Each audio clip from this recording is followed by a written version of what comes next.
Hermanos míos, estamos conociendo a Jesús el Cristo y específicamente viendo esta mañana su fruto a su tiempo. Es el fruto de la obra de Dios en nuestras vidas, del que estaremos viendo, y veremos que ese fruto ha de darse en el tiempo correcto, el tiempo de Dios. La sección que hemos leído entremezcla. ¿Alguno vio alguna vez a un guanacasteco hacer mecates? Él toma unos hilos. Yo conocí a un señor en mi pueblo que hacía mecates de la crin de los caballos. Así que él tomaba unos mechones y los iba entremezclando en una rueda especial que usaban para eso. La sección de hoy entremezcla la autoridad de Jesús, la incredulidad de los hombres, la falta de arrepentimiento de los líderes religiosos de Jerusalén y la importancia de la fe para producir los frutos correctos. Vamos a hablar de todo eso. Vamos a ver diferentes secciones en donde estaremos hablando de eso. Repito, vamos a hablar de la autoridad de Jesús, vamos a valorar la incredulidad, la falta de frutos del pueblo de Jerusalén, de la nación de Israel en el tiempo de la encarnación de Cristo. Y veremos también cuál es la receta para que nosotros sí podamos dar fruto en el tiempo correcto.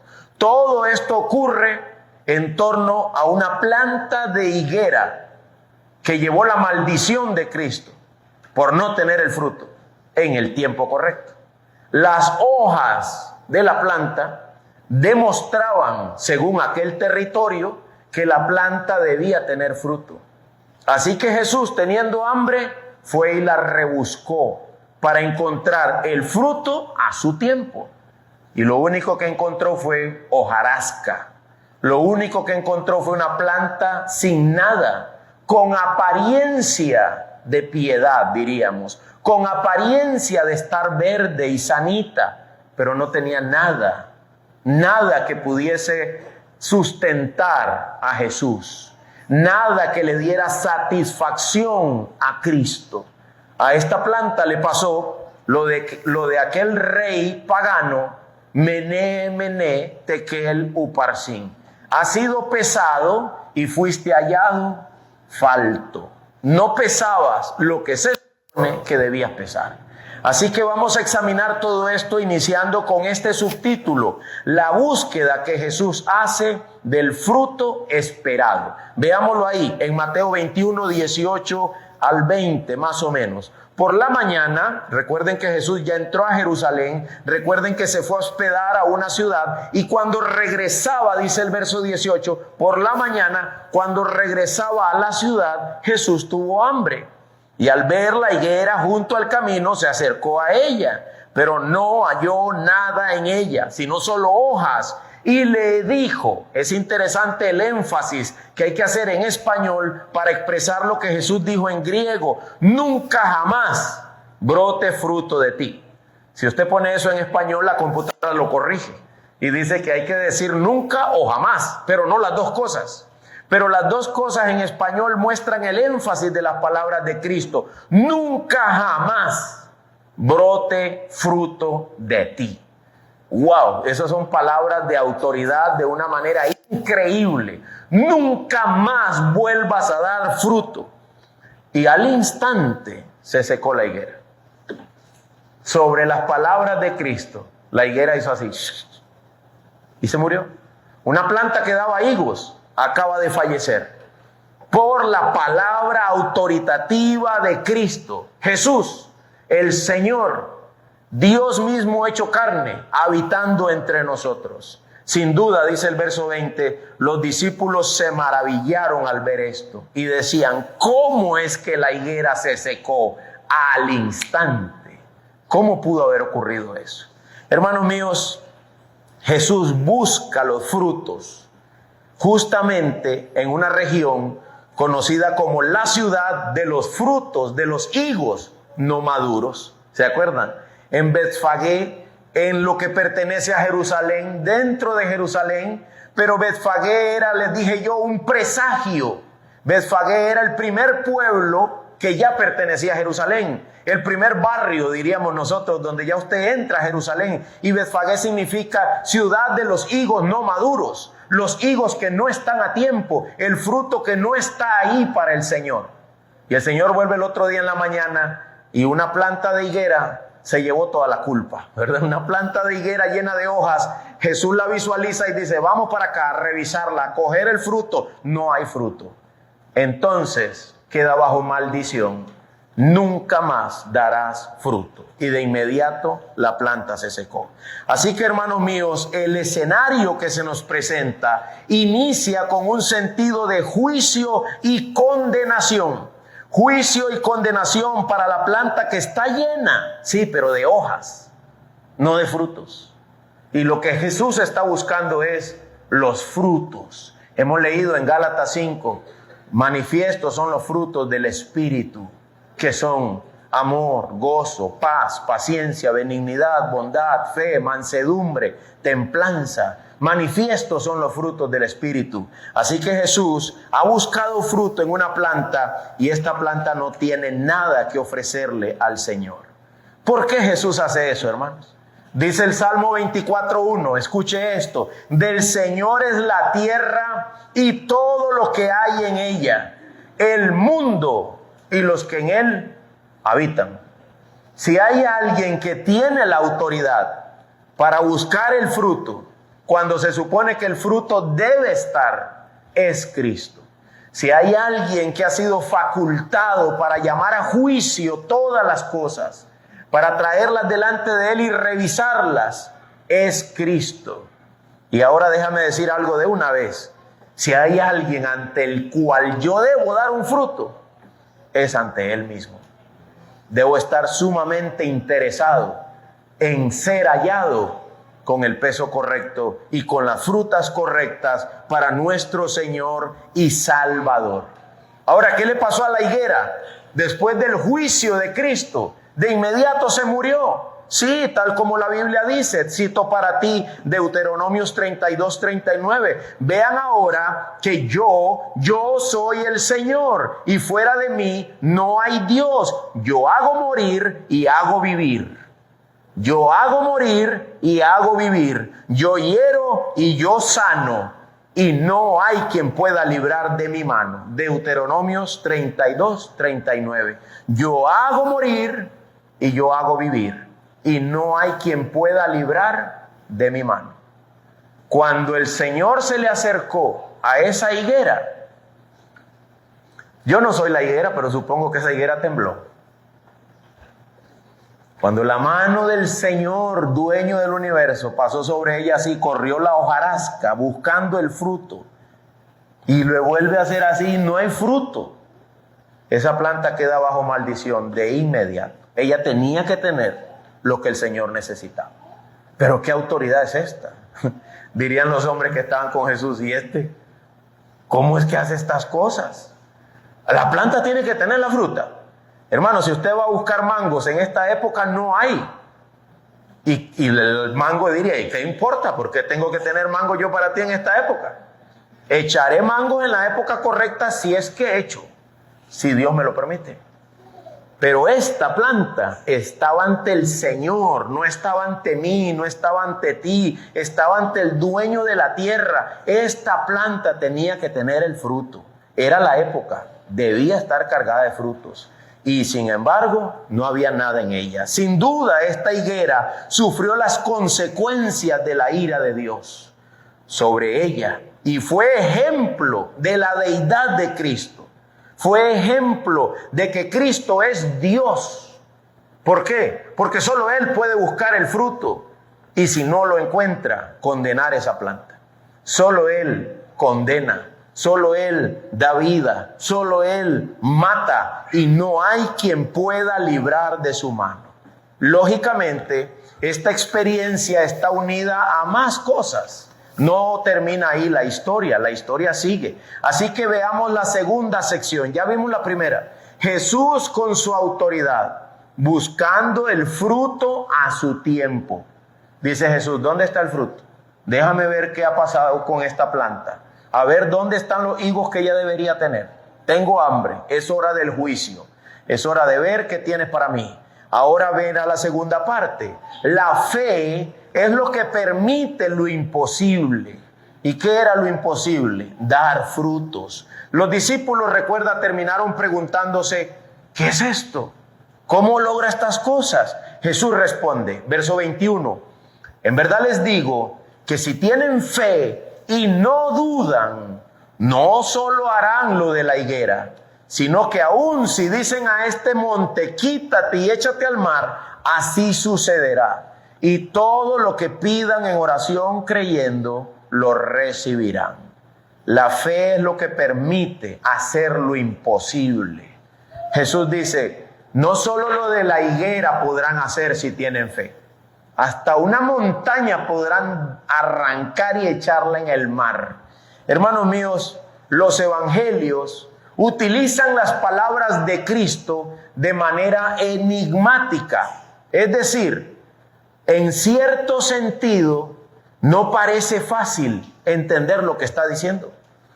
Y muchas veces hablan los evangelios de manera simbólica. Esa es la idea de la narrativa de los evangelios. Nos narran una historia para mostrarnos algo. Así, por ejemplo, alguien puede pensar, entonces si yo tengo fe, puedo andar creando llanuras donde hay montañas. Y puedo echar montañas en el mar. Y yo te diría, ve e inténtalo. Yo creo que vas a pasar todo el día maldiciendo matas que no se van a secar. Vas a pasar todo el día dándole la orden a las montañas que se vayan a echar al mar y eso no va a pasar. ¿Por qué? Porque el mensaje que encierra no es tan superficial. No se trata de andar echando montañas al mar. No se trata de andar echando maldición a las matas para que se sequen. No, eso no pasa así, eso no ocurre así. Entonces, ¿por qué ahí dice que si tienes fe puedes hacerlo? No es literal, es una narrativa, es un estilo literario, se llama evangelio. Y los evangelios tienen un estilo en sí mismos. La idea es enseñarme algo a través de un ejemplo, a través de una parábola. ¿Y qué es lo que tenían que aprender estos? Tenían que aprender lo siguiente: si oran y piden por fe, lograrán lo que se cree que es imposible. Tienen que orar y tienen que tener fe para lograr lo que se ve como imposible. ¿Y qué es lo imposible en los evangelios? ¿Alguien recuerda? ¿Qué es lo imposible en los evangelios? Mira Mateo, el mismo evangelio, Mateo 19, verso 25 y verso 26. Devuélvete un poco, por favor, y mira lo que es imposible. Cuando Jesús dijo que es más fácil que un rico entrara por el ojo de una aguja, que un camello pasara por el ojo de una aguja, y no que un rico entrara en el reino de los cielos. Cuando Jesús dijo eso, los discípulos se asombraron. Mateo 19, 25. Al oír esto, los discípulos estaban llenos de asombro y decían, entonces, aquí viene el imposible, ¿quién podrá salvarse? Jesús mirándoles les dijo, para los hombres eso es imposible, pero para Dios todo es posible. Hermanos, pregunto, ¿maldecir una higuera y que se seque es posible para ti y para mí? No. Ok, ya estamos claros. Punto 1. Punto 2. Echar una montaña al mar solo por el poder de mi palabra, ¿es posible para ti y para mí? No, tampoco. Salvarse, alcanzar la vida eterna, ¿es posible para ti y para mí? No. El único que puede lograr lo imposible es Dios. Y lo imposible es la salvación del hombre. La única forma en que el hombre puede ser salvo, dice Jesús, si tienes fe, vas a lograr cosas mayores que secar una higuera. ¿Como cuál, Señor? Como alcanzar la vida eterna, como vivir para siempre con Dios por la eternidad, como morar en un cielo nuevo y una tierra nueva donde reina la justicia. Ya no reina la maldad, ya no reina la injusticia, ya no reina la impiedad, pero necesitas fe. De otra manera, tampoco será posible. Y la fe, dice la Biblia, viene por el oír de la palabra de Dios. Y la fe, dice la Biblia, es un don de Dios, no por obras para que nadie se gloríe. La fe es algo que Dios da y que el autor de la fe y el consumador de la fe, dice la Biblia, es Cristo. Que yo necesito poner la mirada en el autor y en el consumador de la fe, el cual es Cristo, para lograr lo que para los hombres es imposible. Hermano, si Cristo viniera y te revisara, ¿encontraría los frutos que Él dice que tú tienes que tener? Amor, gozo, paz, paciencia, benignidad, bondad, fe, mansedumbre, templanza. ¿Encontraría esos frutos? No los hallaría. Pero pastor, algunos los producimos. Ajá, dime por qué. Vas bien, dime por qué. Por pura gracia, exacto. Por pura auxilio y ayuda del Señor. No los produzco constantemente, pastor, pero estoy buscándolos, estoy anhelándolos. Exacto, pide al Señor, dame fe. Pide al Señor, transfórmame. Pide al Señor que tu alma produzca los frutos que Él necesita, porque Él te va a llamar a cuentas un día. Él te va a revisar un día. Y ay de ti si Él llega a caer sobre tu vida. Ay de ti si Él te busca y no encuentra lo que está buscando. Hermanos míos, dice la Biblia que es dura cosa caer en las manos de un Dios vivo. Esta no es una estatuilla de cerámica que yo puedo voltear para pecar. No, este es el Dios vivo y santo que reina sobre todas las cosas y que nos sustenta, que nos da la vida y nos llamará a cuentas un día. Buscará frutos en nuestra vida un día. ¿Y cuál es la única forma de tenerlos? Que Él me dé fe, que Él me dé su Espíritu Santo, diría Juan, y que de esa manera mi vida sea transformada y se produzca en mí los frutos que solo Dios puede dar. Así que Jesús dice, para lograr lo imposible, ora. Recuerda, lo imposible en los evangelios es la vida eterna. Maestro bueno, ¿qué bien haré para heredar la vida eterna? Y Jesús le dice, guarda los mandamientos. Y él dice, todos los he guardado desde mi juventud. Y Jesús le dice, te falta uno. ¿Cuál? Anda, vende todo lo que tienes, dáselo a los pobres y ven y sígueme. Eso no era ningún mandamiento. Eso era una acción propia de aquel que entiende que Jesús lo es todo. Y el joven se fue triste porque tenía muchas riquezas.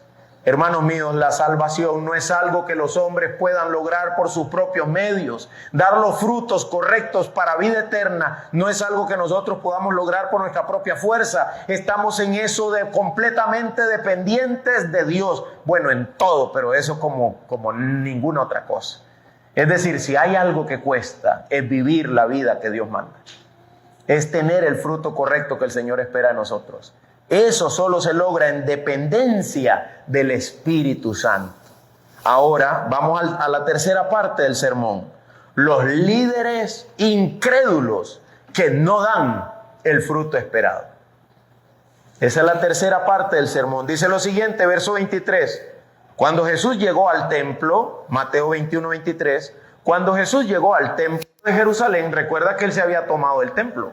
Se lo tomó como propio. Usted dijo, ustedes han hecho de mi casa una casa de ladrones. Volteó las mesas y lo agarró como propio. Así que cuando Él llegó al templo, los principales sacerdotes y los ancianos del pueblo se acercaron a Él mientras enseñaba. Jesús se había tomado el templo como propio. Él es el dueño del templo. Él es el punto de comunión entre Dios y la tierra. Y está ahí predicando, está ahí enseñando. Y los principales sacerdotes, los hombres que debían servirle, ellos debieron ponerle agua. En lugar de eso, lo interrumpen y le preguntan, ¿con qué autoridad haces estas cosas? ¿Y quién te dio esa autoridad? Noten que el problema de ellos, el problema que tenían con Jesús era la autoridad.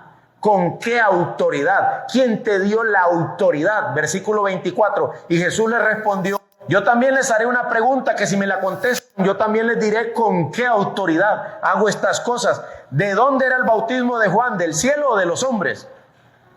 Y ellos dijeron entre ellos: si decimos del cielo, él nos dirá, entonces ¿por qué no creyeron? ¿Verdad? Porque este Juan el Bautista, Juan el que vino allanando el camino de Cristo, Juan que bautizó a Jesús y que luego lo mandaron a matar para traer su cabeza en una bandeja. Juan que llamó al pueblo al arrepentimiento, y dice Jesús: yo les voy a responder de quién es la autoridad. Yo les voy a responder, pero primero respóndanme ustedes algo. ¿Juan predicaba con autoridad del cielo o de la tierra? Y ellos sabían, como dijo un familiar mío un día: uno sabe, Edier, uno sabe que está pecando, uno sabe que está haciendo lo malo. Sí, tú sabes, yo sé que lo que hacemos no glorifica a Dios. Ellos sabían que si decían que la autoridad de Juan era del cielo, va a decir que ¿por qué no le creímos? Porque no le creyeron. Porque ellos lo adoraban y lo veneraban, pero una vez que estuvo muerto. Recuerden, para Jerusalén el profeta bueno era el profeta muerto, no era el profeta vivo. El hombre de Dios que valía la pena era el que estaba sepultado, no el que estuviera vivo. A todo hombre de Dios ellos lo querían matar. Y el reclamo ahora es a Jerusalén. Dice Jesús: ahora estoy buscando los frutos en ti, en tus líderes, en los principales ancianos, en los responsables del hogar, en los responsables de la iglesia. A ver, déjeme ver qué frutos hay. ¿De quién era la autoridad de Juan? Y ellos no respondieron nada. Dijeron: no lo sabemos. No sabemos. Entonces en el verso 27 Jesús dijo: entonces yo tampoco les digo con qué autoridad hago las cosas. Ustedes no saben, entonces yo tampoco les digo. ¿Quieren saber con qué autoridad hago las cosas? Es interesante, hermanos, que la palabra autoridad se menciona varias veces en esa sección y significa lo siguiente: el poder absoluto. El poder absoluto bajo el cual tú haces lo que haces. ¿Por qué tú haces eso? ¿Qué es lo que estaban preguntando? ¿Por qué entraste triunfal? ¿Por qué? ¿Por qué entraste proféticamente en el pollino? ¿Por qué? Otra cosa más estaban preguntando: ¿por qué volcaste las mesas ayer y te adueñaste del templo? ¿Por qué? Otra cosa más estaban preguntando: ¿por qué sanaste gente aquí? Abriste los ojos de ciegos, curaste sordos, recuperaste enfermos. ¿Por qué? ¿Con qué autoridad tú hiciste eso? Y una cosa más estaban preguntando: ¿con qué autoridad secaste la mata? Hasta eso. ¿Con qué autoridad? ¿Con qué autoridad enseñas en este lugar? ¿Cuál es el poder absoluto que a ti te respalda? Hermanos, estos hombres no sabían a quién estaban entrevistando. No sabían a quién tenían en el banquillo de los acusados. Tenían a Cristo, tenían a Dios mismo sentado en ese lugar. Y tiene tanta autoridad que le dicen: ni yo le voy a responder con qué autoridad lo hago. Y no le respondió. Hermanos, Dios no responde mis preguntas. Él es Dios. Cállese delante de Él toda la tierra. Toda pregunta incrédula debe quedarse en silencio. No merece respuesta. La incredulidad no merece respuesta. Solo la fe. Sin fe es imposible agradar a Dios. Es necesario que el que se acerca a Dios crea que le hay. ¿Oíste eso, hermano? ¿Por qué no tiemblas? Crea que le hay. ¡Wow! Es necesario que el que se acerca a Dios crea que le hay. Y no solo eso, escucha, y es galardonador de los que le buscan. Es necesario que creas que le hay. Y si le hay, si existe, y existe, deberíamos tener temor, reverencia, santidad, porque Él es santo. Él es santo, 3 veces santo. Santo, santo, santo. Toda la tierra debe adorarlo, debe glorificarlo. Toda planta de higuera debe tener los frutos ahí para Él. Él es digno de toda esa gloria. Estos incrédulos le cuestionaban su autoridad. ¿Qué tienes que ver conmigo? ¿Por qué me gobiernas? ¿Por qué te impones de esa manera? Y déjame decir algo más, como diría un hermano, no hay para dónde escapar. No hay. O vuelvo arrepentido de frente ante Él y le pido perdón y me humillo, o Él me humillará en el día final. Hermanos, Él está lleno de toda la autoridad. Toda la autoridad. Le ha sido dado a Él un nombre que es sobre todo nombre. Y nosotros debemos considerar eso. No debemos ser como la estéril de Jerusalén. No debemos ser como la higuera estéril e incrédula, sino que debemos tener fe, creer que le hay y que es galardonador de los que le buscan. Hermanos, si existe y mi vida no cambia, o es por mi pecado o es porque Él no quiere. Yo debo pedirle perdón en cuanto a mi pecado y lo demás es toda su soberana voluntad. Porque tiene tanto poder que si quisiera cambiarla, créeme que ya lo hubiera hecho. Ya lo hubiera hecho. Entonces, ¿por qué no cambia? Porque te está cambiando a ti. A través del sufrimiento, a través de la angustia, a través del dolor. Pastor, ¿por qué cuando más buscamos al Señor es cuando más sufrimos? Porque te está cambiando a ti. Porque está formando la imagen de Cristo en tu vida. Porque en su gloria y su poder hace unos ejercicios de autoridad suprema. Autoridad suprema. Siempre digo, como decía Thomas Watson, solo Él te puede dar veneno como cura. Aquí hay suficientes especialistas en medicina como para decirme, no, pastor, Gramoxón no hay que tomar. Eso no se puede, te mata. Si Dios quisiera salvarte dándotelo, te hace beber la botella y no te mueres. Pero no estamos hablando literal, estamos hablando en sentido espiritual. Te va a pasar por el fuego de la prueba para que demos el fruto a su tiempo y a su hora. Pero es obra de Él y yo estoy llamado a tener fe. Oren, dijo Cristo, oren, oren para que tengan la fe correcta. ¿Por qué? Porque aquí hay un puñado de incrédulos, dice, a los cuales el reino les será quitado y les será dado a otros. Siga leyendo conmigo el verso 28. Pero ¿qué les parece? Un hombre tenía 2 hijos y llegándose al primero le dijo, hijo, ve, trabaja hoy en la viña. Y él respondió, no quiero. Malcriado era, odioso, pero después se arrepintió. Eso es la clave. Después se arrepintió. Después le dolió en su corazón ser tan odioso y malcriado con su Padre eterno. Llegándose al otro le dijo lo mismo. Y este era pura hoja. Este dijo, yo iré, Señor. Pero no fue. Este era pura espuma. ¿Cuál de los 2 hizo la voluntad del Padre? Los mismos hombres impíos respondieron, el primero, Señor.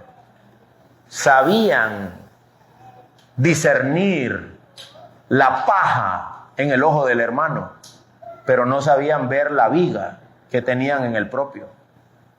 El primero, Señor, es el culpable. Ok, bien, voy un poco más, dice Cristo. En verdad les digo que los recaudadores de impuestos y las rameras entrarán en el reino de Dios antes que ustedes. Yo imagino que sonaron así. ¿Dónde bajó eso? Las rameras, las prostitutas y los recaudadores de impuestos, los vendepatrias, sí, van a entrar al reino de Dios primero. ¿Por qué? Verso 32, porque Juan vino a ustedes en camino de justicia, de rectitud, y no le creyeron. Este es el reclamo, no tienen fe, no creen, pero los recaudadores de impuestos y las rameras le creyeron. Y ustedes viendo eso, ni siquiera se arrepintieron después para creerle. Este es el problema de ustedes, no creen, no tienen fe. No se arrepienten, no se entregan, no se rinden.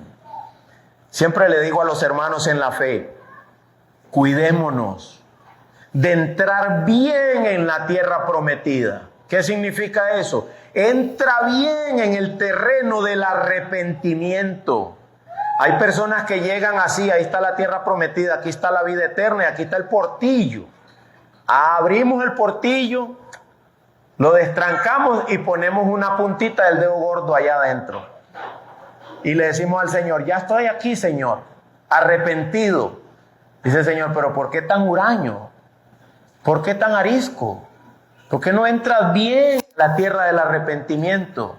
¿Por qué no entras plenamente a la tierra del creer y de la obediencia a Dios? Y que sea la voluntad de Dios y no la mía. ¿Por qué te quedas en la línea? En la línea no serás salvo. Aunque algunos serán salvos, dice, como pasados por el fuego. Pero mejor no jugársela. La Biblia nos llama a dar un pleno testimonio de nuestra salvación. Que haya una plena convicción de que de verdad el Señor me salvó y que por su gracia entré bien a su tierra. Señor, yo entré y tomé posesión de lo que era tuyo, yo lo puse como práctica en mi vida. Me adentré en tu tierra prometida, que era la vida de la fe, la vida del creer, la vida del arrepentimiento, de la vida santa, de darte la gloria. Señor, tú lo sabes. Sé el juez de mi vida. Pero hay de aquel que solo tiene la punta de la uña en la tierra prometida, ¿verdad? Dice, Señor, pero todo el resto del cuerpo déjamelo de este lado. Lo mejor de los dos mundos, decían los teólogos. Quieren vivir la vida cha-cha-cha, chi-chi-chi y además irme al cielo y a la eternidad. No se puede. Si alguno quiere venir en pos de mí, niega al pastor y sígueme. No era conmigo. Era cada uno con sí mismo. Niéguese a sí mismo, tome su cruz cada día y sígame, sígame, sígame, sígame hasta donde yo vaya, sígame para adentro, monte adentro, sígame, sígame, sígame. A mí me vienen tantos ejemplos a la cabeza, ¿verdad? Yo andaba con mi papá de cacería y ¿sabes qué hacía yo? Seguirlo. Eran tiempos en que la cacería no era prohibida, no se preocupen. Cuando la prohibieron ya no fuimos más. Pero cuando se podía íbamos antes. Había que seguirlo. Y el que llevaba la lámpara era él. Yo iba detrás y él es así de alto. ¿Sabes qué quedaba para mí? Oscuridad total. Yo nada más lo seguía. Un día se quitó una rama de espinas y hace la espina. ¡Pac! Y yo sentí algo aquí. Qué raro. Yo lo seguí. A los 15 días ya el cuerpo andaba ahí un montón de pus y una cosa ahí. Y me aprieto y sale la espina y digo, uy, se me ve enterrado. De seguirlo, monte adentro. Pero si yo quería ver la cacería y si yo quería ser parte de ella, ¿qué tenía que hacer? Seguirlo. Lloviera, tronara. Una vez nos cayó un aguacero de un 1 de mayo que usted siente luego que tiene espinas en la espalda. Pero si quería seguir y ver la cacería, tenías que seguirlo. Hermano mío, el reino de los cielos sufre violencia y solo los violentos lo arrebatan. ¿Tú quieres ver vida eterna? ¿Tú quieres ver cielo nuevo y tierra nueva? Niégate a ti mismo y sigue a Cristo. Abandona la incredulidad. Cree en el Señor Jesucristo y vivirás. Cree en el Señor Jesucristo. Cree que le hay y que es galardonador de los que le buscan. El justo, oye, ¿por qué vivirá? El justo por la fe. Pura fe. Pura fe. El justo por la fe vivirá como viendo al que no se puede ver. Es pura fe. Estaba pensando en eso esta mañana. ¿Sabes cómo debería ser reconocida la iglesia? Debería ser reconocida como el pueblo que cree, el pueblo de fe. Pastor, tenga fe, Él se va a curar. No, hombre, no estamos hablando de esa fe. A Él déjalo que se vaya a la vida eterna si se va a ir. A Él déjalo, no lo detengas. Cree que vivirás. Cree que Él volverá. Cree que lo transformará. Cree que salvará. Créelo. Es la primera vez que Manolo estuvo internado, ¿verdad? Me dice, anoche Cristo estuvo conmigo. Ya está. Eso me consuela. Ya está. Si te quiere, que te vaya bien. ¿Me explico? ¿Eso es suficiente paz o no? Es la paz que quisiéramos escuchar. Claro, yo soy pastor, así que le pregunté, ¿cómo es eso? Explícamelo. ¿Cómo que Cristo estuvo contigo?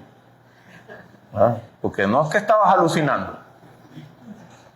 No, su palabra, digamos, me consolaba, su palabra venía a mi mente, me daba cuenta de la vida eterna, de la realidad de la vida, de para qué estamos, de para qué somos. Amén, amén, amén, eso es todo del hombre. Teme a Dios y guarda sus mandamientos, porque esto es el todo del hombre. Si has logrado esto, lo has logrado todo, y si no has logrado esto, no has logrado nada. No importa cuántos logros humanos tengas en la billetera, en las manos o en la pared, nada vale la pena. Nada, solamente Él, solo Él. Esta es la vida de fe del pueblo de fe. Es la vida de fe del pueblo de fe. Allá estaba yo con mi papá tirando la cuerda en la playa pescando y pensando, la gente de fe, el pueblo. ¿Cuál fue, pastor, de que se va a colgar un pescado? No, hombre, eso es el Señor verá si se va a colgar o no. Eso será su voluntad. Yo quiero que se cuelgue uno, pero eso será su voluntad.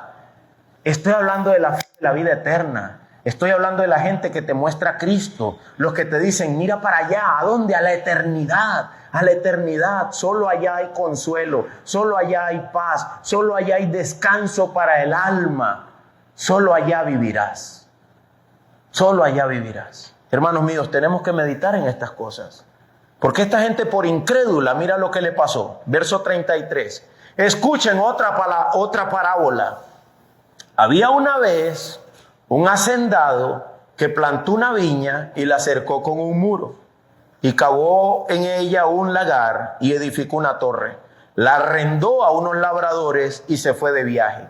Cuando se acercó el tiempo de la cosecha, otra vez los frutos, envió sus siervos a los labradores para recibir sus frutos. Pero los labradores, tomando a los siervos, a uno lo golpearon, a otro lo mataron y a otro lo apedrearon. Volvió a mandar otro grupo de siervos, mayor que el primero. Estos son los profetas, dice Dios. Yo estaba mandando profetas y ustedes estaban matando profetas, todos. Volvió a mandar otro grupo y les hicieron lo mismo. Finalmente les envió a su hijo, diciendo, respetarán a mi hijo. Respetarán a mi hijo.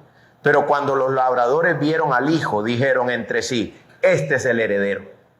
Vengan, matémoslo y apoderémonos de su heredad. ¿Sabe qué está diciendo? Robémoslo. Matémoslo y robémoslo. Ya nadie nos podrá quitar a lo que no era nuestro, lo que nos fue dado prestado. Matémoslo, acabemos con él. Y echándole mano, lo arrojaron fuera de la viña y lo mataron. Cuando venga pues el dueño de la viña, ¿qué hará a esos labradores? Canta cómo estos hombres tienen un sentido de justicia tan alto. Dicen ellos, llevará a esos miserables a un fin lamentable y arrendará la viña a otros labradores que le paguen los frutos a su tiempo. Jesús dice, ¿nunca leyeron las Escrituras? Esta gente constantemente estaba siendo puesta a prueba. Dice, ¿qué? ¿La Biblia? ¿Qué tiene que ver la Biblia con esto? Claro que sí, dice Cristo. Tiene todo que ver. La piedra que desecharon los constructores, el hijo que ustedes quisieron matar y van a matar, esa piedra angular se ha convertido. Eso fue hecho de parte del Señor y es maravilloso a nuestros ojos, dice. Por eso les digo que el reino de Dios les será quitado a ustedes y será dado a una nación que produzca los frutos del reino. ¿Quién es esa nación, hermanos? La iglesia. La nación que produce los frutos del reino es la iglesia. El reino de los cielos les será quitado a ustedes, los judíos políticos nacionales, y les será dado a otro pueblo que produzca los frutos del reino. Por eso no podemos ser la higuera estéril, hermanos. Ya eso se acabó. Nos toca a nosotros dar los frutos correctos. Y el que caiga sobre esta piedra, dice el verso 44, será hecho pedazos, pero sobre quien ella caiga lo esparcirá como polvo. Al oír las parábolas de Jesús, los principales sacerdotes y los fariseos comprendieron que él hablaba de ellos. Hasta ahora se dieron cuenta. Eran lerdos. Buenos para juzgar, buenos para criticar, pero lerdos para examinarse a sí mismos. Tarde se dieron cuenta. de que Jesús los estaba condenando a ellos, que los estériles, que nunca jamás iban a volver a dar fruto, eran ellos. Hermanos míos, no ha habido más profetas y no hay más profeta después de Cristo. No ha habido más nada para esa nación después de que se les dio a Cristo. Ahora Cristo ha sido ofrecido al mundo entero. Arrepentíos y creed en el Evangelio.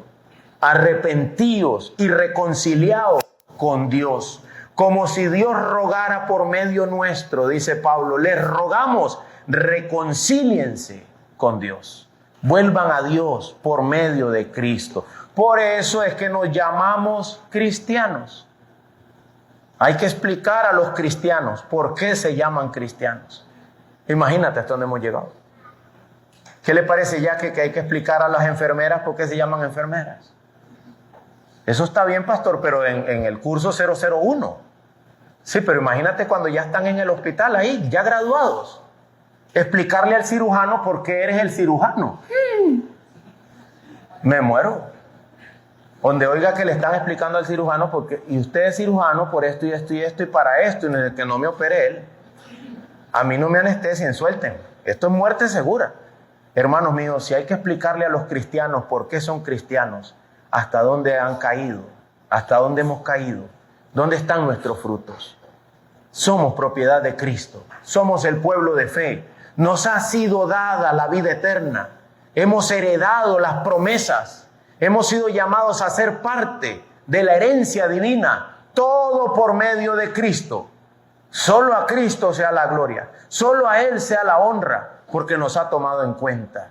Pastor, ¿y cómo puedo hacer para que no me pase a mí lo mismo que le pasó a Israel? Ora y pide fe. Es la única forma de prevalecer. Ora y pide fe. Depende completamente del Señor. Porque estos hombres se autojuzgaron. Se llamaron a sí mismos unos hombres malos que no debían ser dignos de confianza. Demostraron que eran capaces de reconocer lo malo en otros, pero nunca en sí mismos.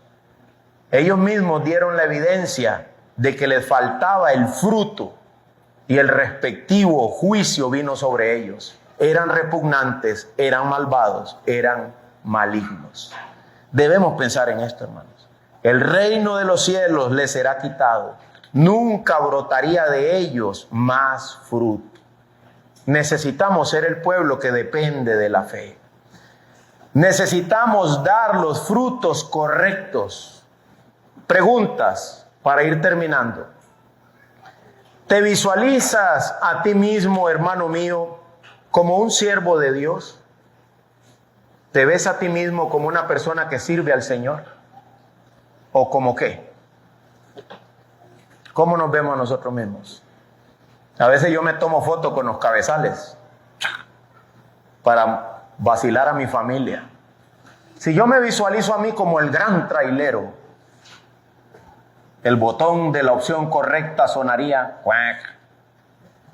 No vine a este mundo para ser el gran trailero. A veces me tomo una foto con el ganado revisándolo. Si yo me visualizo a mí como el gran ganadero, el botón de la opción correcta haría, tampoco vine aquí para eso. Vine aquí para servir a Cristo. Nací para darle gloria y disfrutar de Él por la eternidad. Esa es mi razón de ser.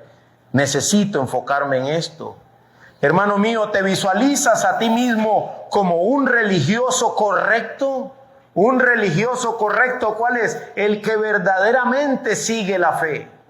El que verdaderamente sigue a Cristo.